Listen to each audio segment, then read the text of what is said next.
வணக்கம் நண்பர்களே. இந்த பதிவில் உத்திரகோசமங்கை திருக்கோவிலை பற்றி நம்ம பார்க்கலாமா?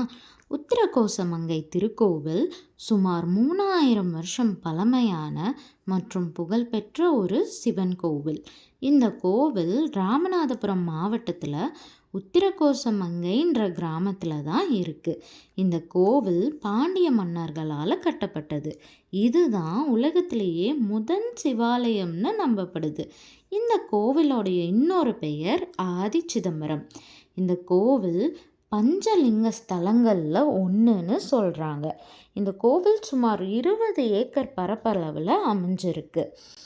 இந்த கோயிலுக்கு ஏன் உத்திரகோசமங்கைன்னு பெயர் வந்துச்சுன்னு பார்க்கலாமா? உத்திரம் அப்படின்னா உபதேசம், கோசம் அப்படின்னா ரகசியம், மங்கை அப்படின்னா பார்வதி தேவி. அதாவது சிவபெருமானே பார்வதி தேவிக்கு வேத ரகசியங்களை உபதேசம் செய்த ஸ்தலம்னு நம்பப்படுது. அதனால தான் இந்த கோவிலுக்கு இந்த பெயர் வர காரணம். இந்த கோவிலில் பல அதிசயங்களும் அற்புதங்களும் இருக்குது. அதில் ஒன்று தான் 6 அடி உயரம் இருக்க மரகத நடராஜர் சிலை. இந்த மரகத நடராஜர் சிலை அபூர்வமானது, ஆன்மீக சக்தி நிறைஞ்சது. இந்த அபூர்வமான சிலையை வருஷம் முழுவதும் நம்ம சந்தன காப்பு அணிவிச்சு தான் தரிசனம் பண்ணுவோம். ஆனால் வருஷத்தில் ஒரு நாள் மார்கழி மாதத்தில் திருவாதிரை நாளில் ஆருத்ரா தரிசனத்தப்போ மட்டும்தான் அவரை இயல்பான மரகத வடிவத்தில் நம்ம பார்த்து தரிசனம் பண்ணலாம். இந்த மரகத நடராஜருக்கு ஒரு நாள் மட்டும்தான் அபிஷேகம் பண்ணுவாங்க. அடுத்த நாள் மறுபடியும் சந்தன காப்பு அணிவிச்சா அடுத்த ஒரு வருஷம் முழுதும் அந்த காப்பு அணிவிச்ச நடராஜரை தான் நம்ம தரிசனம் பண்ணுவோம். அதுக்கு என்ன காரணம்னா, நேரடியான வெளிச்சம், வெப்பம் மற்றும் ஈரப்பதத்தினால இந்த சிலை பாதிச்சிடக்கூடாதுன்னு தான். அது மட்டும் இல்லை, ஒரு சின்ன அதிர்வு கூட இந்த சிலையை பாதிச்சிடக்கூடாதுன்னு இந்த கோவிலில் மங்களவாத்தியம் கூட வாசிக்கிறதில்ல. மரகத நடராஜர் சிலை 6 அடி உயரம் இருக்குது. ஆனால் அவரோட சந்நிதி வாசல் 6 அடிக்கும் குறைவாக தான் இருக்குது.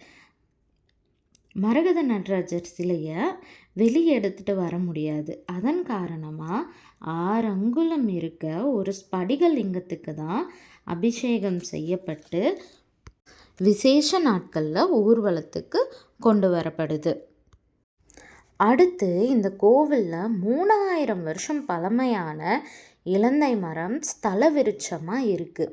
அந்த மரம் ஒரு ஆன்மீக வரப்பிரசாதம் மட்டும் இல்லை, பக்தி, புண்ணியம் மற்றும் பாவநாசனம், அதாவது பாவ நிவர்த்தி செய்யும் மரம்னு நம்பப்படுது.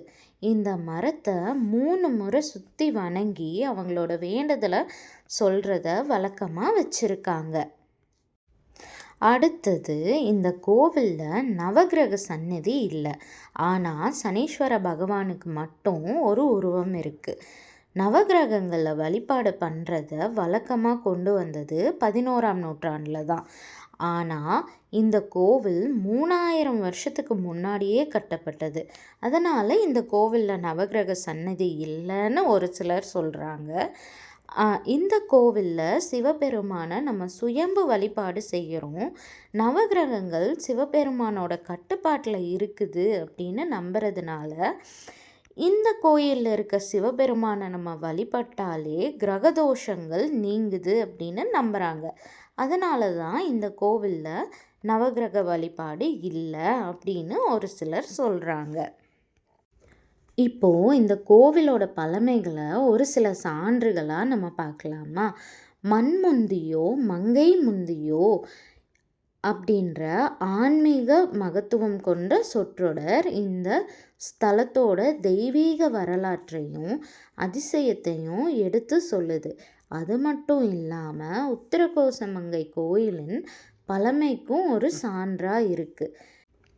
அது மட்டும் இல்லாமல் சிவபெருமானுக்கு 1087 சிவாலயங்கள் இருந்தாலும் இந்த உத்திரகோசமங்கை தான் சிவனின் சொந்த ஊர்னு நம்பப்படுது. அதுக்கு சான்றாக மாணிக்கவாசகர் திருவாசகத்தில் பாண்டி நாடே பழம்பதி ஆகவும் பக்தி அடியாரை பரம்பார்த்து உய்பவனூர் திரு உத்திரகோச மங்கைன்னு பாடல் எழுதியிருக்காரு. மற்றும் பள்ளியறை பாடல்கள் மாணிக்கவாசகர் எழுதியது.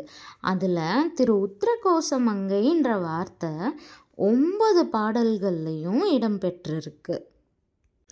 அடுத்து எந்த கோயில்லையும் இல்லாத ஒரு சிறப்பு தாளம்பூக்கு இந்த கோவிலில் இருக்குது. ஆமாங்க, இந்த ஒரு சிவன் கோயிலில் மட்டும்தான் தாளம்பூவை சிவனுக்கு வழிபாட்டில் பயன்படுத்துகிறாங்க. ஏன் மற்ற சிவாலயங்களில் இந்த தாளம்பூ வழிபாடு இல்லைன்ற ஒரு புராண கதையை பார்க்கலாமா? இந்து மரபில் பிரம்மா மற்றும் விஷ்ணு யார் பெரியவங்கன்னு சண்டை போட்டப்போ சிவபெருமான் அருட்பெருஞ்சோதியாக தோன்றி அடிமுடியை கண்டுபிடிக்க சொல்லி சவாலிட்டார். அதுக்காக விஷ்ணு பன்றி அவதாரம் எடுத்து அடி தேடி சென்றார். பிரம்மா அன்னப்பறவையாக மாறி முடி தேடி சென்றார். ஆனால் விஷ்ணுவால் அடியை காண முடியலன்னு சொல்லி சிவபெருமானை சரணடைஞ்சார்.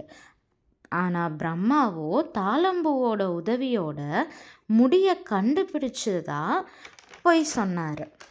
இதனால் கோபம் அடைஞ்ச சிவபெருமான் பிரம்மாவுக்கு பூமியில் கோயில்களே இல்லைன்னும் தாளம்பூவை சிவனுடைய எந்த ஒரு கோவில்லையும் வழிபாட்டுக்கு பயன்படுத்தக்கூடாதுன்னு சாபம் கொடுத்தாரு.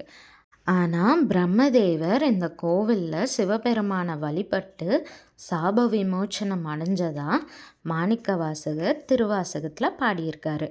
அதனால தான் இந்த சிவன் கோயிலில் மட்டும் தாளம்பூ சிவ வழிபாட்டுக்கு பயன்படுத்துகிறாங்க.